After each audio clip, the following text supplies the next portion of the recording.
Assalamu alaikum iyileşler.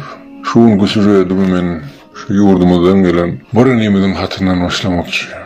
Özünü Celalettin deyip atlanlar ya nickname'li inimiz elbette şunada başka.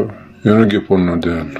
Men size şu bizim nesilimizin, bizim çağlamızın bize seyredip görürler alıp nehili dünya karayışını, neyme soruğulun killisinde olrayanını, neyme karışyanını, umid edeceğim şu hakta beyan edesim geliyor. Selamu aleyküm kadirli aziz adamlar. Şuun dünyanın içinde, ümmülmez alemin içinde, elimize götürüp bileyecek, yenilecek daşı alalım. İnni şu daş, yer şar deyip gözümünü getirelim. İnni olsa şu bizim doğulup ösün, kemale gelen Türkmenistanımız, yaşayan yerimizi şu daşta yerleştirelim. Ne ehli küçük olan onu gördün mü? Şu daşın küçücük bölüğünü eğildi. İnni gözümünü getirip görün. Ağırt ulu dünya daş. Hem şu nokot. Şu nokotta doğulup ul olmak, ösmek, kemale gelmek biz için akval oldu.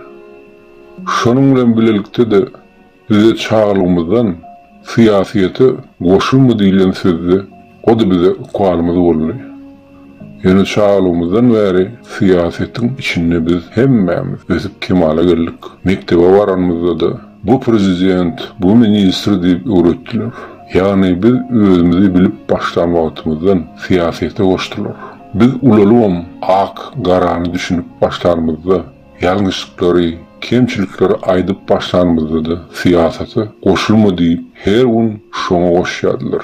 Yanlışlıkları, kemçilikleri aytsak, tankit etmek siyaset değil de, arşa oturmam siyaset mi?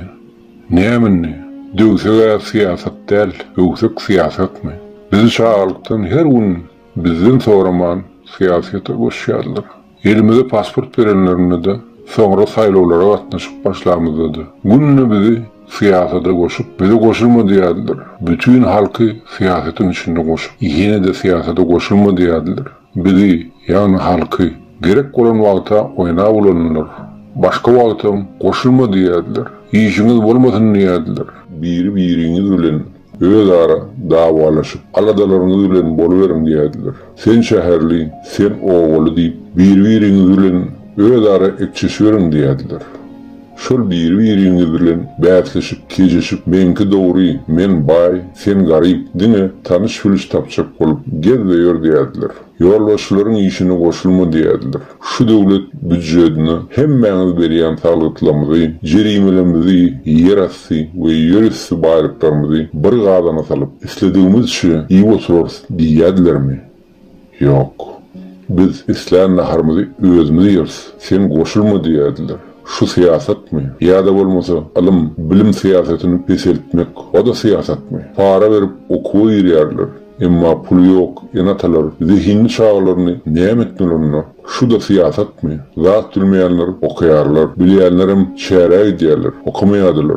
Halkı ansızlaştırmak, bilimsiz etmek, düşüncesiz etmek, şu siyaset mi? Ya da yer assı, yer istihbaratlarımıza kimin yukarırak vazifesi olsa talançılık ediversin. Halkımızdan kıynanıp, ezilip, çağlarından ayrılıp, bütün dünya seriyeden olup yaşamak, şu da siyaset mi? Ya da halkımıza adamlara sen eyle, sen beyle, sen görüp, sen vatan önüy, sen Türkmen nel, sen başkaşı deyip tutuş halkı birbirine karşı koymak. Siyaset mi? Konstitusiya bilen dolandırılan devlete devlet diýilýän bolsa, devletin baş tutanlary konstitusiýany aýak asty edip ulanýan bolsa, onda muňa siyaset diýip bolýarmy? Meşhur Geradodyň sözü bar, kanunlar adama boyun eğmýärler. Dine adamlar kanunlara boyun eğerler. Bu yerde adamlar diýilenine pulu bar, pulu yok diýilmeýär. Şäherde dowulan, owada dowulan, ya da sen Türkmen, sen özbek diýilmeýär. Ya ahally sen, Balkanly sen, lewaply sen, marly diýilmeýär. Wezipeli sen, wezipesiz diýilmeýär. Ýöneki halk ya da daýhan, çopon diýilmeýär. Bolya bizden öňki nesiller goşulmandyr. Inni bize näme miras kaldy? Iň soňunda halkalada süýlen gyzykdanmaýan, halkyň işine goşulmaýan, halk tarapyny geçmeýän adamlar giden halkyň akwalyny dolandyrdylar. Onda diýmek biz siýasaty gyzykdanmasak, oňa goşulmasak, biz bilen umuman iş görmediň adamlar biziň akwalymyzy hem geljek nesilleriniň akwalyny şolar dolandyrýar-da. Şeýlemi? Şumy siziň siýasatyňyz? Şu awtam bolup geçýän dastrakty. Döwletiň, ýurdun hala hwalyny ýagdaýyny hakda gep etsek, bu arada gürleme diýerler. Şol köçelerde, şo dukanlarda, şol bazarlarda, şo awtobuslarda, şol owalarda, şäherlerde, hemme ýerlerde şol ýene siýasata goşulma diýerler. Nämenni şu wagt goşulmasak, wagtyny hak hukumymy talap etmesek, madama poýdydan soň gepin etmelimi? Haçanna bir ölünden soňra ahir şonna gepin etmelimi? Planjy milliardy owurlapdyr diýip oň berelingmi? Siyasata koşulmak bolmaýar diýilen sözleri bize ýat tutturdylar. Bize şu sözleriň aňymyza uydular. Ýöne biz fikret görsek, biz hemmämiziň dowlamyzdan bäri siýasatyň işindeligimize inni akylyny ýetirmeli. Şu meselede adamlar iki hili bolýar. Birinji görnüş gaýratly, mert, dowumly bolýarlar we olar özgürçleri diýerler. İkinji görnüşli adamlar ejiz, gorkup bolýarlar. Olar bolsa diňe garaşyp geçýärler. Ýaşaýyşymyz ýeňil bolsun, insaba gelsin, söz azatlygy bolsun diýip garaşyp oturýarlar. Bu ejizlik hem gorkoklyk bolýar. Dowumly, mert kişiler bolsa ýaşaýyş terişlerini durmuşyny üýtgediýärler, özgürdiýärler. Gorkok adamlar ýaşaýyş şertleriniň özgürtüni garaşyp oturýarlar. Ol öz başyna hiç özgürmeýär. Çünki içinde sıçan ýüregi bolsa, edil seň daşyňda hiç wagt, hiç tat özgürmeýär. Mysal hukmunda bir hekaýa aýdyp berýin. Tarihte bir jaduwy bar eken. Seretse onun öýüne sıçan varmış. Öýüne hem pişigen bar eken. Ol sıçan bahir pişikden gorkup ol ýerden bu ýere seredip gorkup beren eken. Jaduwy muňa bir gün rehmi gelipdirdi, pişige urupdyr. Pişige urulan sıçan itten gorkup başlapdyr. Yeni de rehmi gelip pişigi ýol barsa urýar. Emma ýol barsa urulan sıçan yeni de awşydan gorkup başlaýar. Garal näme zady ursa-da özüne ullokan bastyrdyň. Korkup gelir eken. Ahir jaduwy çydaman aýdypdyr. Men daňa hiç kömegmedi bilmeýän. Çünki seni näçe uressemde, uýuşlessemde, içinde sıçan ýüregiň saňa elmydan päsgil bolar diýip ýene de sıçan urupdyr. Şoň üçin biz sıçan bolsak, ýagny wezipesiz, pulsuz, tanış bilimsiz bolsak, arslan ýürekli bolaryn. Köpçüligimiz häzir bu hala hwaly özgertmek üçin, üýtgetmek üçin çykaryp öýdýärler. Nähil edip özgördürs, üýtgüler diýip soraýarlar. Ine şu sowal köpüýümizde gynýar. Köpçüligimiziň pikri ýandagy bir ýumruk bolup çykaryp öýdlemeli, misin getmeli. Gözüňe ötüriň häzir hemmäňiziň birleşip elimizi ele verip toplansak, bu wezipelerimizi boşadyň diýsek, talap etsek, bir ullukan uýuşur, munyň peýdasy bolarmy? Hakykatda da boşadyp bererlermi? Ýa-da insaba geldiysek, insaba gelerlermi? Her birimiz birleşmemiz gerek. Şoň bilen birlikde jemgyýetimizi rowaşlandyrmak üçin, insanlaryň aňyny gowlaşdyrmak üçin, dünýä garaýyşymyzy ýeňeltmek üçin siýasata goşulmamyz gerek. Biz siýasatymyzy ösdürmeli, baýlaşdyrmaly we biz bunu uran näme edip bilýäs? Biriniň elinden kitap ýazmak gelýär. Onda kitap ýaz. Beýlekiň elinden siýasat adalet gelýär. Onda onet kimin elinden näme gelse şonu etmeli. İşleri bölüşmeli. Birek ýüregimize ýeňillik töredip gollamaly. Vize montaj elinden gelýärmi? Onet biziň elimizden jemgyýete peýda berip biljek näme gelýär? Golumuzdan näme gelýän bolsa, häzir mümkinçiligimiz bar. Bir damja da bolsa, bir käse de bolsa, oda düşürmek üçin suw dökmemiz gerek. Kimin golundan näme gelýän bolsa, amara aşyrmamyz gerek. Biziň siýasaty öwrenmemiz gerek.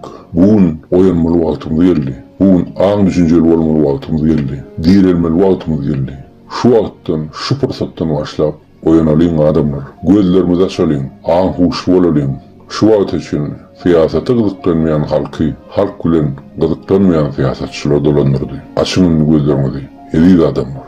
Ene şular ýaly hukuma, ýurt içindäki ildeşimiz baňa haýyş etdi. Özümdenem goşaýyn diýsem, watandaşlar, ýurt içindäki eziz türkmenlerim, biziň köpüýümiz şu ýurdun daşynda oturanlar hiç tat etmeýänem, şu jahanyň we şu durmuşyň lezzetini alyp yaşama ýagdaýymyz bar. Hiç sada goşulmanam. Ýöne şu bolup biren haramçylyk bar. Namyz edip köpüýmizden wojdanymyz bize kanaat bermänsoň biz şu wagt siz üçin, halkymyz, ýurdumyz üçin protestlere çıkıp bizim närazyçylygymyzy ähli dünýä görsünip köçelere çykýas. Ýöne diňe biziň edinimiz bu haramlaryň edin etdiklerini eýletmeýär. Sizin ýurdun içindäkileň kömegi bolmasa, ol sizin üstüňizde gamçylap oturanlarama bary o hasab bolsa onu näşadama esasy jenaýetçiler, kanunlaryň köpüsi şu köp ministrlerim, hatda şu resmi işgärlerim öldürüm şol haramzadylardan itten veteriyadan siz ýal adamlar olaram.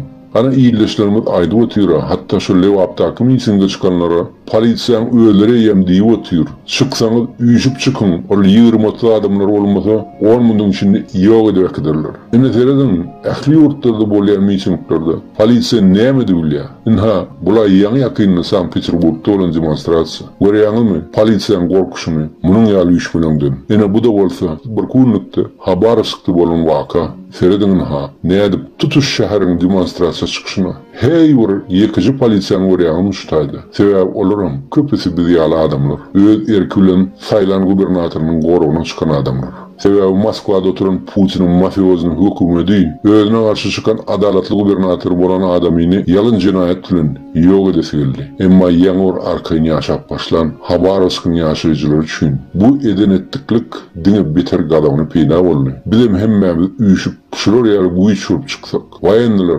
polisiyalar, hatta da mıhamın işgärler kimin tarafından olacağına gözümüz yettiyenler ha. Onu belki bizim vaatımızın yetenler Türkmenler ya da şol kökümüz bilen kırılyança korkuşup oturursun ya da öz canımızı bir alaşıktan kastedilmi. Eğer canımızdan beyli iğren olsanız onun var beyli ardan görmen de. İn olmanın mali şu gastaplan eline düşmem. İn olmanın başlana inni ilki bilen öz aranızda birleşip ve dilleşip öz tohumundun olan anamdar ağdalarınız bilen sonra her var anan yan komşularınız bilen sonra şu tohumlan baş tutanları öz arasında bir üp bilse onunla ençemi güç olup çıkkara onunla oturmağında sıçan yürekli olup siz haşana seni beydip yaşayacak namus edip Türkmenin mertebesinin şeydip yere olanlığı için seyredin özünüz Türkmen halkının namusunu ayaklarını süpürüp dünyanın lezzetini içip verenlere kim bular seyredin hemmeniz Türkmen çağaları sizem seyredin polisiyalar mıhaman işgärleri eğer Türkmen çağası olup doğulan olsanız seyredin siz kim için öz halkınızı kösep börsünüz bu oturan haramdadan tohumu halkın gözünün önündeki dine bir perde zanaveska bular oynattığı maymunlar hakiki yurdu sorup oturanlar inhaşlar yurdumuzun kanını kâseler uçurup oturanlar haramzadalar Khramov Viktor Mikhailovich men bilýän sizin türkmençe suýal düşünýänizde bir döwür Terminator lakamyna malpsyňyz ana jadan Aleksandr Nikolayevich sizem şol da hoşluk göýüpýäňiz şinnem görüň otyr her bir hereketiňizde biz bilmeýändir söýýäňiz sizin şol haramlyň tohumyny itegemirlen süm oklanyaly şol oklap oturan oğulluk pullaňyz ýurdun baýlyklarynyň diňe bir müňden bir bölegidir esas baýlyklar sizin cüýüňiz bilen yurtdan çykarylýar hem Rossiýada oturan mafyozny kuratorlaryň cüýlerini doldurýar siz näme bilmeýändir söýdýäň bu zatlar biz siz ençe meýillap ýurdumuzy gemirip bildiňiz öz aşgözlüğünden doýup bilmän giden türkmen nasiýa haýwany urup öz aşyňyzda şolaň iň ýupal bolup ýetişdiren şagallar ýüşürüp ullukan işedildiňiz siz Türkmenistan'ı ençe meýillap öz personalny plantasiýaňyza urduňyz Viktor Mikhailovich hem giden halky öz gullarynyň hataryny geçirdiňiz siz özüňizi iň besinden ideologiýa tarapdan suwsluň derejesine ýetendirýärsiňiz şeýlemi Viktor Mikhailovich ýöne ananjaň halky ağlap bilmek entek sizin akylyňyň alamatynyň suwtnamasy däldir düşünmedik bolsaňyz siz belki şu köşün içindäki intrigalar dümeklikde ýokdalanyňyz ýöne dünýäň taryhy we özüderli proseslerini sizin ähliňizden pullaryňyzdan şu atki eliňizde bolan döwlet güýçlerini size üýtgetmäge hiç emeýertmeýär bilip galyň şonu siz ençe meýillap halkymyň arasynda millet paraçylygy kultiwirup edip öz maksadyňda ýetensiz ötdiňiz. Ýöne öz aşgözlüğiniz sebäpli siz esasy meselelerini gözüňizde tutmaga akylyňyz ýetmedi. O meselede indi sizin arkaňyzda ähliňiz üçin ullukan problemi bolup ýetişdi. Siz özüňizden bilmän galyňyz şu ýurdumyzdan bir wagt çykyp gaýdan ýaşlarymyz, watandaşlarymyz dünýäň düzgünlüğini düşünüp dünýäň erkinliginiň demini alyp Inni milletimden täze formatsasyna öwrüldi. Indi bizim halkymız kenarından büyüsüp çıkan uly derya bolup uýjaryp başlady. Bu derýaňa minni hiç bir blöwetlen taklap bolmajagyna sizin köpüňiz entegam aňyňyz çatanok. Şol soňky ýyly neçen ýurdumyz sorup, soňky köpüni ýonap äkdersiňiz öýdýäňiz. Emma aş gözlüğünüzden kör bolup, üstüňizden näil tupan gelýänini göresiňiz gelenok. Ol açyrsoğum sizden has akıllı bolup çykdy, Viktor Mikhailovich. Sebäbi wagtyndasyk ýurtdan gaçyp gitdi. Şoň üçin biziň ýygynyň soňrak bararys. Aýdynda balaýyn.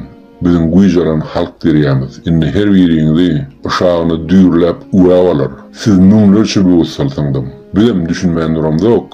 Sizin entek edebilecek oýunlaryňyzda ýöne siz diýişiňiz bara, gyjydyp kül edip pytrasaňdam. Käberimiň janymyzdan alsaňdam. Ýöne bu derýa ahyr soň sizi sünkiňiz bilen pytradyp taşlar. Şoň üçin wagtyňyz baka, gaçyny ýurdumyzdan, paty-putularyňyzy ýuwnap, bilemelki bu haram maýmunlaryň tohumyndan başlar. Soňra da itlerine jezalaryny bereriz. Täkşde sizin maňa üçin epesi jogapyňyz bolar. Şo pensiýa çykyp bu durmuşyň lezzetini biraz haçaby dadyp görmek. Sizin adamlar bilmedik bolsaňyz onu bilip kalyň.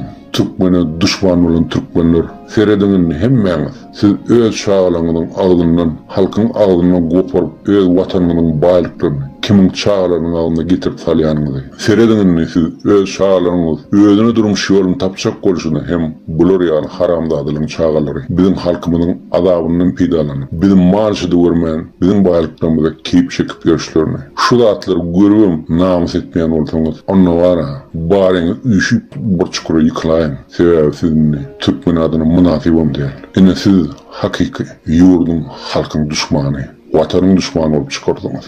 Bar ýetjek derejeňizden ertesi gün haýsyňyz diýerine alsaňyz. Ine şulaň ýaly haramdadynyň gapysyny sakçy bolup howlaryny süpürmekdir. Şunu sizin soňky ýetjek namus derejeňiz.